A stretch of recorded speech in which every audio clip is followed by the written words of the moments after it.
여랑여랑 이민찬 기자 함께하겠습니다. 첫 번째 주제 보겠습니다. 네. 자, 여권 재보선에 참패를 했는데 어떤 늪에 빠졌습니까? 검찰 개혁입니다. 검찰 개혁, 조국 사태, 추미애 윤석열 갈등처럼 여권이 추진하는 검찰 개혁을 두고 잡음이 끊이지 않았는데요.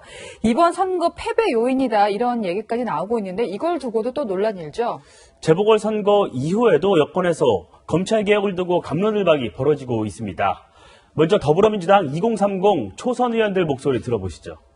추미애 윤석열 갈등으로 점철된 추진 과정에서 국민들의 공감대를 잃고 말았습니다. 자, 저희가 리포트에서 전해드렸지만 이런 자성의 목소리도 있지만 그 반대 의견도 적지 않아요. 정청래 의원 SNS에 글을 하나 올렸습니다. 조국 검찰개혁이 문제였다면 총선 때는 어떻게 승리할 수 있었나? 촛불 정신을 잊으면 안 된다며 초선 의원들을 비판했습니다. 당장 검찰개혁 과제 중 하나인 피의사실 공표 금지를 두고 당내에서 다른 목소리가 나오고 있는데요. 조응천 의원 어제 SNS에 전 정권 적폐 수사는 착한 공표이고 조국 가족 수사는 나쁜 공표냐는 글을 올렸습니다. 김학의 전 차관 사건 관련 언론 보도를 문제 삼은 박범계 법무부 장관을 겨냥한 건데요. 민주당 소속이죠. 박 장관은 오늘 노무현 전 대통령까지 언급했습니다. 이번에 네 편 내 편 가리지 않는 제도 개선을 하자고 맞받았습니다. 예. 자, 이 중에서 조응천 의원의 지적을 보면요. 상대가 누구냐에 따라서 법을 적용하는 거나 해석을 다르게 하는 이제 내로남불 아니냐 이런 지적이잖아요. 직접 들어보시죠. 대국민 보고조항을 떴고 국민에게 당연히 알리는 것은 옳은 태도고 다른 방법입니다.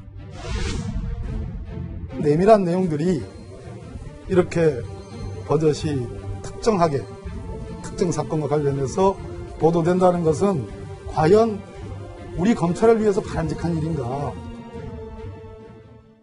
네, 다음 주제 보겠습니다. 자, 시험대에 오른 국민의힘.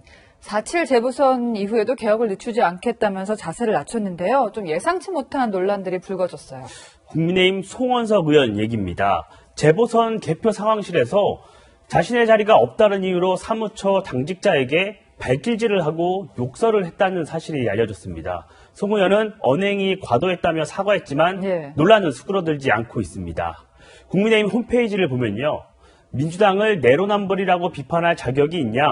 제명 안 하면 대선 때 망할 것이다. 이런 비판글이 줄을 잇고 있습니다. 그러니까 재보선에서 국민의힘은 이제 표심으로 압도적으로 밀어준 사람들이 있기 때문에 엄격한 잣대를 적용하는 건데 지금 당 지도부 차원에서 움직임이 있습니까? 원칙적 답변만 내놓고 있습니다.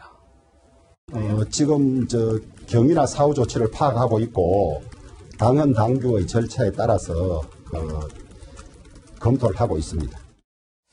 사실 국민의힘은 잊을만 하면요. 과거에도 비슷한 논란들이 있었습니다. 또 그때마다 대처가 늦었고요. 지난 2019년인데요. 한선교 당시 자유한국당 사무총장 회의 중 한 당직자에게 욕설을 해 논란이 됐는데 지도부가 소극적으로 대응했습니다. 피해자라고 하는 분이 연락이 잘 안 되는 것 같아요. 정확한 내용이 뭔지를 좀 더 파악해봐야 되겠습니다. 한 달이 지나서야 한선교 전 총장이 자진 사퇴했는데요. 이미 여론이 악화된 뒤였죠. 승리에 취해 오만해지면 국민들의 심판을 받게 된다는 걸 잊지 말아야겠습니다. 오늘의 여랑여랑은 겸손하게로 정해봤습니다. 네, 지난 총선과 이번 재보선 결과를 비교해보면 민심이 바뀌는 건 한순간이라는 거 모든 정치인들이 유념을 해야겠습니다. 지금까지 여랑여랑이었습니다.